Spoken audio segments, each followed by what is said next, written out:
오늘은 순종에 관하여 말씀을 나누고자 합니다. 일단 순종이라는 말의 의미는 무엇일까요? 매일 말씀에 순종해야 한다. 순종해야 한다. 귀가 따갑도록 말씀을 듣기는 듣는데 그렇다면 저 순종의 의미는 순종이 의미하는 것은 과연 무엇인가 하는 것입니다. 물론 복종하다, 순순히 따르다라는 의미를 가진 말이라는 것도 이미 모든 분들이 다 알고 계시는 사항입니다. 그리고 수많은 그리스도인들이 말씀에 순종하며 살아간다고 생각하고 또 그렇게 믿고 살아가고 있습니다. 그런데 과연 그런가? 진짜 그런가? 하는 것입니다. 성경 말씀을 보면 사무엘은 이스라엘의 초대 왕 사울에게 순종이 제사보다 낫다고 이야기합니다. 즉 하나님 말씀에 순순히 따르지도 않으면서 하나님에게 감사한다고 또 하나님과 교통하겠다고 제사를 드리는 것은 잘못된 것이라는 이야기인 것입니다.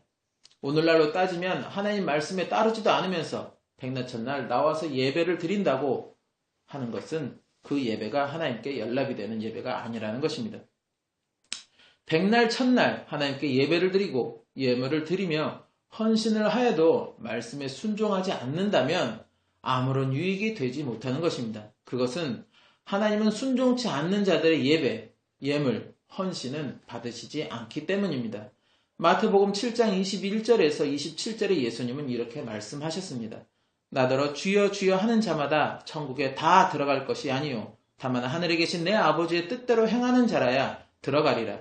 그날에 많은 사람이 나더러 이르되 주여 주여 우리가 주의 이름으로 선지자 노릇하며 주의 이름으로 귀신을 쫓아내며 주의 이름으로 많은 권능을 행치 아니하였나이까 하리니 그때 내가 저희에게 밝히 말하되 내가 너희를 도무지 알지 못하니 불법을 행하는 자들아 내게서 떠나가라 하리라.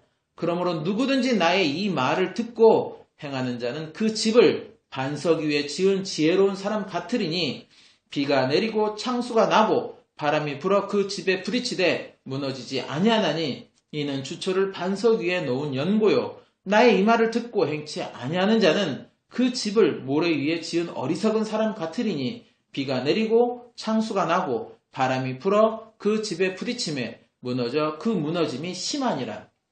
내가 아무리 주의 이름으로 일을 하고 권능을 행하고 기적이사를 일으켰어도 그것이 주님의 뜻대로 하지 않는 것이면 주님은 나를 모른다고 하시고 더불어 나보고 어리석은 사람이라고 이야기하신다는 것입니다. 사람들이 순종에 관해 착각하는 것이 하나 있다면 주님의 명령에 또는 부르심에 자기의 생각이나 계획을 자꾸 삽입한다는 것입니다. 그리고는 나는 주님의 명령에 순종하였다고 착각하고 있다는 것입니다. 이스라엘의 초대 왕인 사울이 두 번의 실수로 인하여 결국 하나님께 버림을 받게 됩니다. 첫 번째는 블레셋과의 전투를 코앞에 두고 선지자 겸 제사장이었던 사무엘이 약속된 시간에 늦어지게 되자 백성들이 동요하기 시작하였고 이에 결국 자신이 사무엘 대신 제사를 드렸다는 것입니다. 그러자 뒤늦게 나타난 사무엘이 이것을 보고 사울 왕에게 왕이 망령되이 행하였다고 이야기합니다. 그러면서 하나님께서 왕에게 명하신 명령을 지키지 아니하였다고 이야기합니다. 즉 사울 왕이 하나님의 명령에 순종하지 않았다라는 것입니다. 구약에서 하나님이 정하신 율법은 하나님께 드리는 제사는 오직 제사장에게만 그 권한이 있다는 것입니다. 비록 왕이어도 하나님께 드리는 제사는 함부로 주관할 수 없다는 것입니다. 사울 왕은 이것을 어긴 것입니다. 어찌 보면 억울한 일일 수도 있습니다. 사무엘은 약속 시간에 치닫으러 오지도 않고 백성들은 동요하고 적들은 점점 다가오고 그래서 어쩔 수 없이 그리하였던 것인데 그것이 오히려 하나님의 명령에 불순종하는 죄가 되었다라는 것입니다. 그리고 두 번째는 하나님이 아말렉 족속을 모두 진멸하라고 명하셨습니다. 진멸하라는 것은 인정사정을 두지 말고 그 족속에 포함된 모든 생명체를 다 죽이라는 것입니다. 그것이 짐승이든 어린아이든 할 것 없이 모든 생명을 가진 것들은 다 죽이라는 말입니다. 그런데 사울 왕은 이때에도 아말렉 왕 아각을 사로잡고 짐승들 중에 좋은 것, 기름진 것, 어린 것들을 남겨두고 나머지만 진멸하였다는 것입니다. 결국 이것으로 인해 하나님이 사울 왕을 세운 것을 후회한다고 사무엘에게 지시하였고 사무엘은 사울 왕에게 나아가 그 이유를 묻게 됩니다. 그러자 사울 왕은 이 좋은 것들로 하나님께 제사를 드리기 위함이었다고 이야기합니다. 그러자 사무엘은 순종이 제사보다 낫고 말씀을 거역하는 것, 즉 불순종하는 것은 사실의 죄와 같고 완고한 것은 사신 우상에게 절하는 죄와 같은 것이라고 책망합니다. 이것도 어찌 보면 참 억울한 일일 수도 있습니다. 저 좋은 것으로, 저 기름지고 좋은 것으로 하나님께 제사를 드리기 위함이었다고 함에도 하나님은 그것이 잘못되었다고 말씀하셨습니다. 우리가 착각하는 것이 바로 이러한 것들이라는 것입니다. 주님께 아름다운 예배를 드린다고, 예물과 헌신을 드린다고 말씀에서 어긋난 일들을 하면서도 불구하고 오히려 주님께서 기뻐하시는 예배요, 예물이요, 헌신이라고 생각하고 아니 착각하고 있다는 것입니다. 교회마다 수많은 이벤트들이 난무하고 예배에 온갖 세상적인 내용들로 충만하고 말씀에도 성경적인 말씀보다는 정치적인 이야기, 세상 돌아가는 이야기, 자신을 드러내기 위한 그런 이야기들로 충만하다는 것입니다. 건물들을 거창하게 짓고 그 안에 화려하게 꾸미고 온갖 악기를 동원해 웅장한 음악 소리를 내고 수많은 사람들이 그 찬양 소리를 낸다고 하여서 그것이 주님이 받으시는, 기뻐 받으시는 예배가 아니라는 것입니다.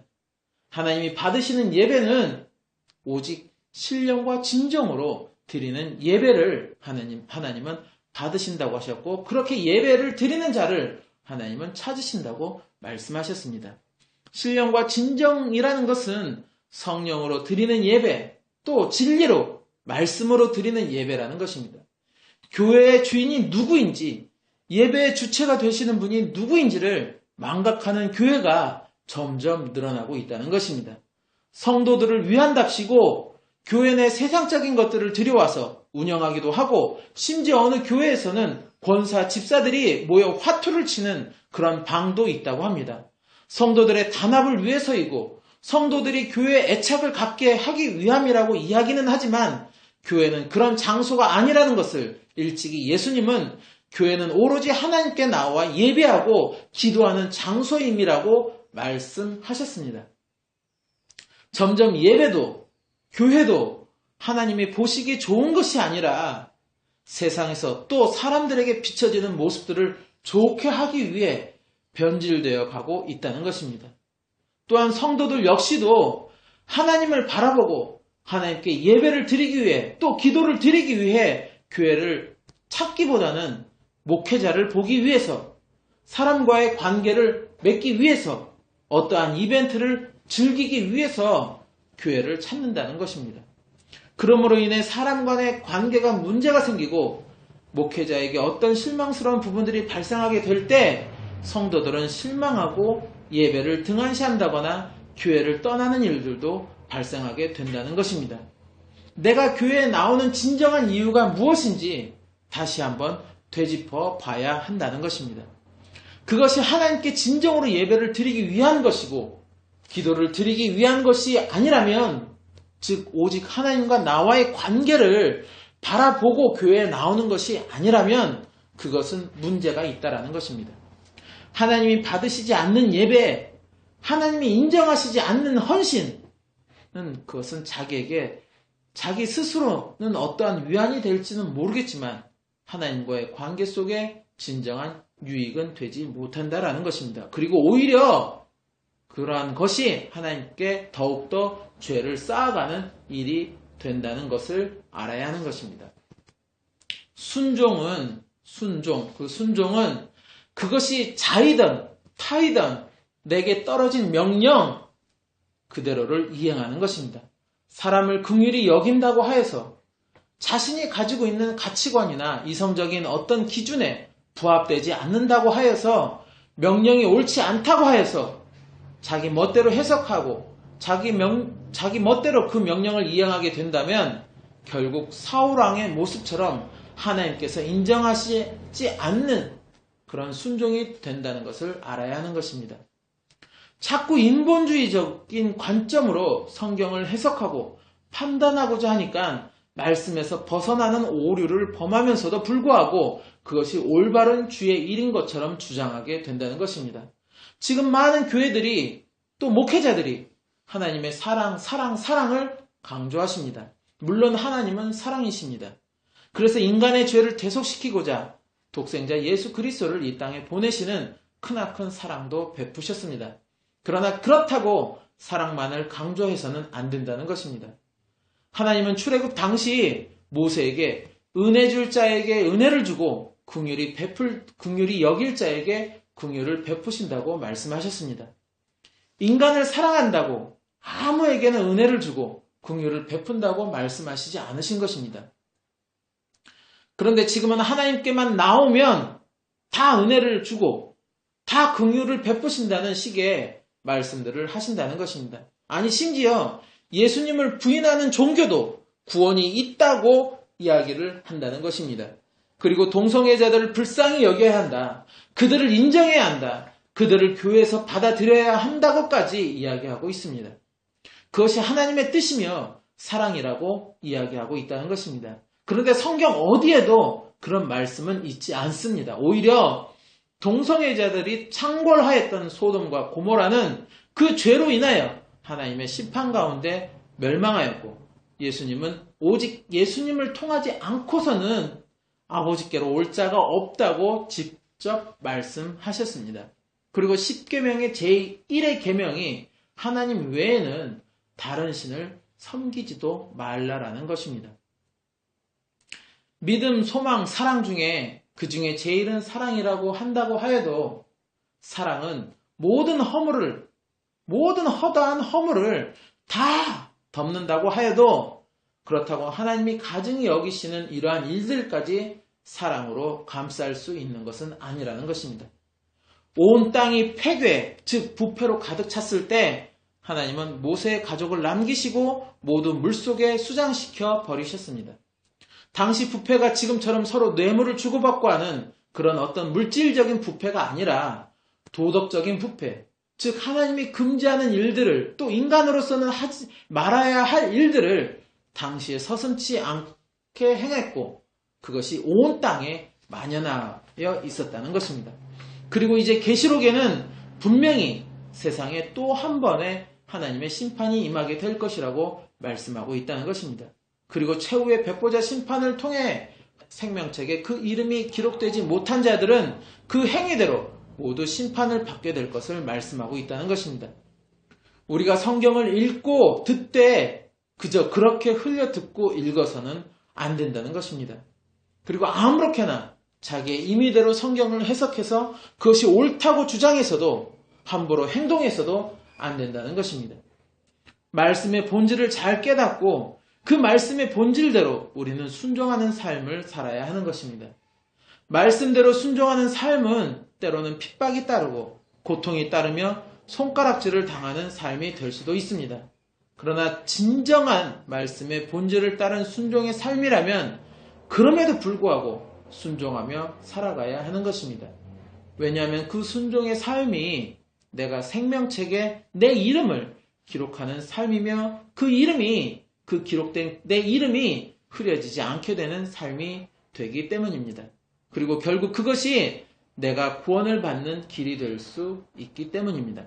그래서 예수님은 그 길은 좁은 길이고 협착한 길이라고 또 소수의 적은 사람들이 가는 길이라고 말씀하셨습니다.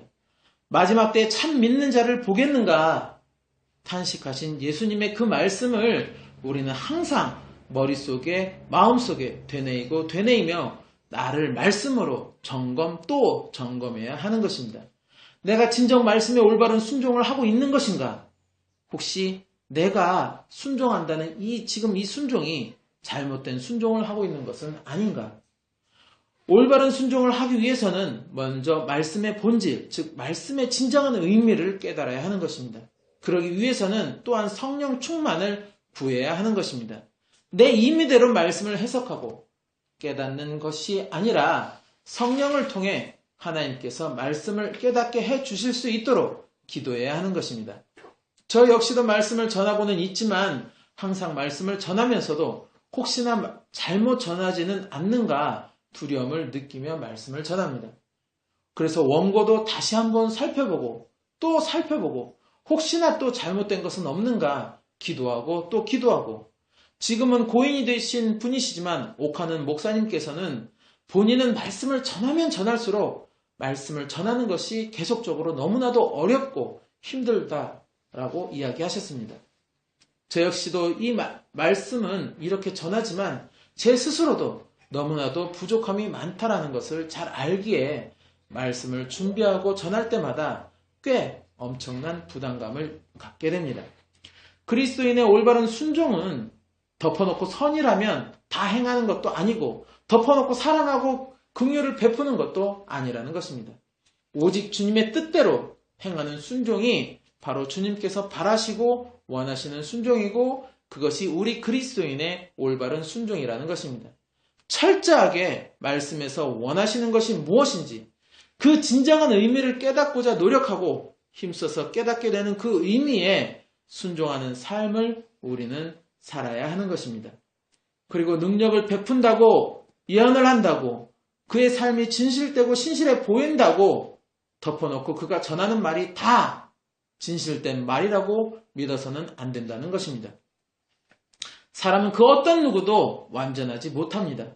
내가 스스로 말씀의 본질을 찾으려고 노력해야 하고, 내가 스스로 기도에 더욱더 집중해야 하는 것이며, 내가 스스로 더 하나님께 가까이 가려고 그 길을 찾아야 하는 것입니다. 나는 지식이 부족해서, 나는 시간이 없어서, 그건 목회자가 감당해야 하는 사명이지 나는 아니라고 그렇게 생각하고 스스로 찾는 길을 유보하거나 포기하게 된다면 하나님과의 관계도 그만큼 유보되고 멀어지게 된다는 것을 알아야 하는 것입니다. 어떠한 목적을 두고 기도할 때 내 주변에 같이 기도해주는 중보 기도자가 많을수록 그 기도에 힘을 얻을 때가 많이 있습니다. 그리고 빨리 그 기도가 이루어지는 것도 많이 경험하게 됩니다. 그러나 내 주변에 아무리 같이 기도해주는 사람들이 많다고 하여도 내가 기도하지 않으면 아무런 응답이 없다는 것도 알아야 하는 것입니다. 제가 말씀의 본질이 이러이러하다고 하여서 그렇구나 하고 넘어가는 것이 아닙니다. 진정 그러한가 스스로 자기 스스로 의문을 가지고 말씀에서 또 다시 점검하고 점검해 봐야 하는 것입니다. 기도해야 하는 것입니다. 그래서 스스로 말씀의 본질을 찾고 깨달아서 그것이 나의 삶의 순종으로 나타나야 하는 것입니다. 수많은 그리스도인들이 스스로의 그 일을 자꾸 누군가에게 떠맡기고 있습니다. 목회자에게 떠맡기고, 유명한 부흥 강사에게 떠맡기고, 능력을 행한다는 사람들에게 떠맡기고, 정작 본인은 엉뚱한 데 관심을 가지고 그것에 더 집중을 하고 있습니다. 정치가 어떻고, 연예인이 어떻고, 누가 어떻고 저떻고, 정작 그리스도인으로서 관심을 가지고 집중해야 하는 일들은 뒤로 한 채 세상적인 것들에 더 관심을 가지고 집중하고 있다는 것입니다. 이제 오늘이 가고 내일을 맞이하면 우리는 그만큼 주님을 맞이해야 하는 시간이 더 가까워진다는 것을 깨달아야 합니다. 정작 주님 앞에 섰을 때 다른 이들에게 자신의 일을 맡긴 우리는 뭐라고 이야기할 수 있을까요? 아무런 변명도 되지 못하고 이유도 되지 못하고 뒤늦은 후에도 소용이 없다는 것을 그제서야 깨닫게 될 것입니다. 성령 충만을 달라고 기도하십시오. 말씀의 본질을 깨달을 수 있도록 지혜를 달라고 기도하십시오. 그리고 이제 그 말씀에 순종하는 우리의 삶이 되시기를 소망합니다. 그리고 이제 그 순종의 삶을 통해서 우리의 가족이, 우리의 이웃들이 같이 말씀을 깨닫고 순종하는 삶을 살아갈 수 있도록 기도해 주는 우리의 삶이 되시기를 예수님의 이름으로 축원합니다.